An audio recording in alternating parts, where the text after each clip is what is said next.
નમસ્કાર મિત્રો, સ્વાગત છે તમારું યુનિવર્સિટી સ્ટડી પોઈન્ટ યુટ્યુબ ચેનલના એક નવા વિડીયોમાં। મિત્રો, આજના આ વિડીયોની અંદર આપણે ડિજિટલ ગુજરાત સ્કોલરશિપ જે ભારત સરકાર અને ગુજરાત સરકાર દ્વારા વિદ્યાર્થીઓને આપવામાં આવે છે તો એના ફોર્મ ભરવાના શરૂ થયા છે। તો એના રિલેટેડ જે ઓફિશિયલ ઇન્ફોર્મેશન છે એના વિશે વાત કરવાના છે। મિત્રો, university study point YouTube channel દ્વારા સ્કોલરશિપની તમામ માહિતી છે એ તમને પૂરી પાડવામાં આવશે। તો ભવિષ્યમાં પણ આવી તમામ માહિતી મેળવવા માટે યુનિવર્સિટી સ્ટડી પોઈન્ટ યુટ્યુબ ચેનલને અત્યારે સબસ્ક્રાઇબ કરી લેજો। તો હવે શરૂ કરીએ આજનો આ વિડીયો। તો તમે જોઈ શકો છો એ પ્રમાણે સામાજિક ન્યાય અને અધિકારિતા મંત્રાલય ભારત સરકાર સામાજિક ન્યાય અને અધિકારિતા વિભાગ વર્ષ 2024-25 માટે એસસી તથા અન્ય લાભ વંચિત સમૂહોના વિદ્યાર્થીઓ માટે તો જે સામાજિક ન્યાય અને અધિકારિતા વિભાગ છે ભારત સરકારનો અને ગુજરાત સરકાર દ્વારા આ બંને ભેગા મળી અને આ સ્કોલરશિપ છે એ આપવામાં આવે છે એસસી તથા અન્ય સમૂહોના વિદ્યાર્થીઓ માટે। તો જે એસસી કેટેગરીના વિદ્યાર્થીઓ હોય અને અન્ય સમૂહના વિદ્યાર્થીઓ હોય એમના માટે જે સ્કોલરશિપ છે એના ફોર્મ ભરવાના ચાલુ થયા છે એની આ ઓફિશિયલ જાહેરાત છે। તો તમે જોઈ શકો છો મેટ્રિક પૂર્વ શિષ્યવૃત્તિ યોજના હેઠળ શિષ્યવૃત્તિની યોજનાની જાહેરાત કરે છે। તો અહીં આખું આપણે સેન્ટેન્સ વાંચી લઈએ એકવાર। તો સામાજિક ન્યાય અને અધિકારિતા વિભાગ વર્ષ 2024-25 માટે એસસી તથા અન્ય લાભ વંચિત સમૂહના વિદ્યાર્થીઓ માટે મેટ્રિક પૂર્વ શિષ્યવૃત્તિ યોજના હેઠળ શિષ્યવૃત્તિઓની જાહેરાત કરે છે। એટલે કે જે આ સામાજિક ન્યાય અને અધિકારિતા વિભાગ છે એના દ્વારા મેટ્રિક પૂર્વ શિષ્યવૃત્તિની યોજના હેઠળ જે વિદ્યાર્થીઓ એલિજિબલ થતા હોય એમના માટે સ્કોલરશિપના ફોર્મ છે એ ભરવાના ચાલુ થઈ ગયા છે।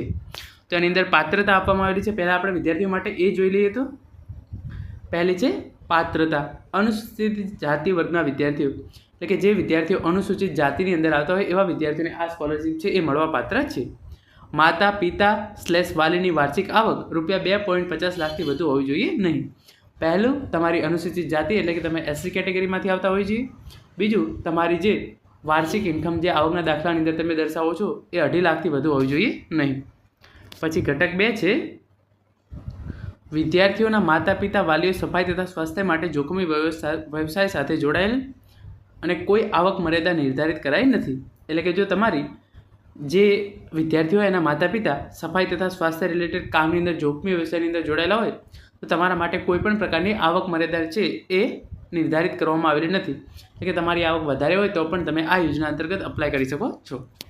એના પછી લખ્યું છે કાર્યક્ષેત્ર માન્યતા પ્રાપ્ત શાળાઓમાં ધોરણ 9 તથા 10માં ભણતા વિદ્યાર્થીઓ। તો જે પ્રી મેટ્રિક સ્કોલરશિપ છે એ છે ધોરણ 9 અને ધોરણ 10ના વિદ્યાર્થીઓ માટે।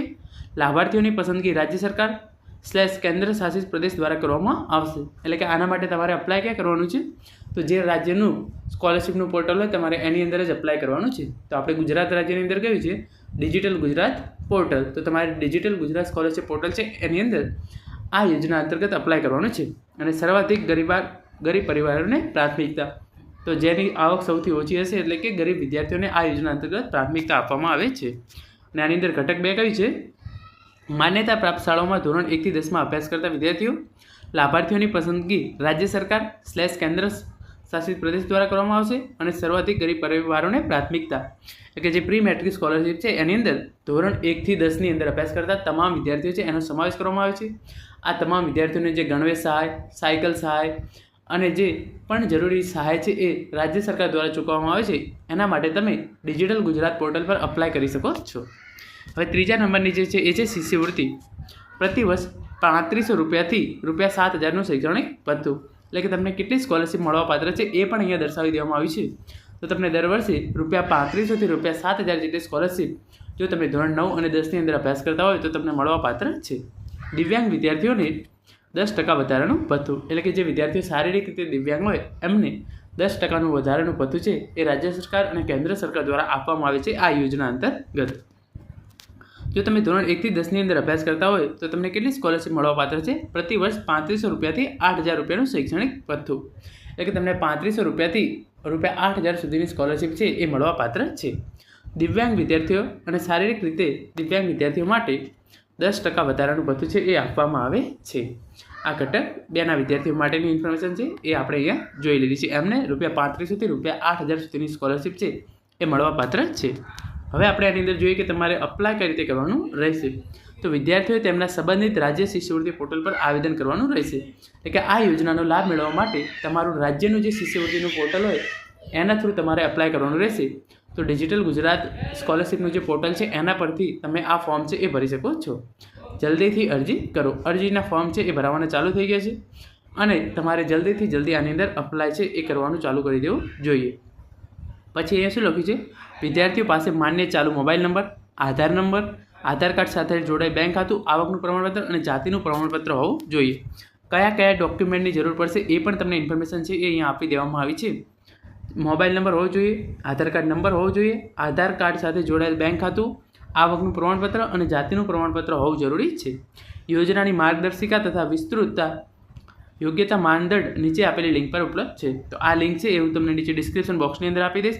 તો તમે અહીંયા જઈ અને ડાયરેક્ટ આની તમામ ઇન્ફોર્મેશન છે અને ડાયરેક્ટ PDF છે એ મેળવી શકો છો. PDF છે એ ડાયરેક્ટ હું ટેલિગ્રામ ચેનલની અંદર પણ મૂકી દઈશ. તો ટેલિગ્રામ ચેનલની લિંક છે એ તમને નીચે ડિસ્ક્રિપ્શનની અંદર આપવામાં આવેલી છે. તો મિત્રો આ હતો આજનો વિડીયો, જેની અંદર આપણે ભારત સરકાર અને ગુજરાત રાજ્ય સરકાર દ્વારા જે પ્રી મેટ્રિક સ્કોલરશિપ આપવામાં આવે છે એના ફોર્મ ભરવાના શરૂ થયા છે. તો એની અંદર આ ફોર્મ છે એ કયા વિદ્યાર્થીઓ ભરી શકે છે, એમને કેટલી સ્કોલરશિપ આપવામાં આવે છે, ઓનલાઈન અપ્લાય એમને ક્યાં કરવાનું રહેશે અને એમના માટે કયા કયા જરૂરી ડોક્યુમેન્ટ છે એના વિશે આપણે વાત કરી છે. Thank you so much for watching.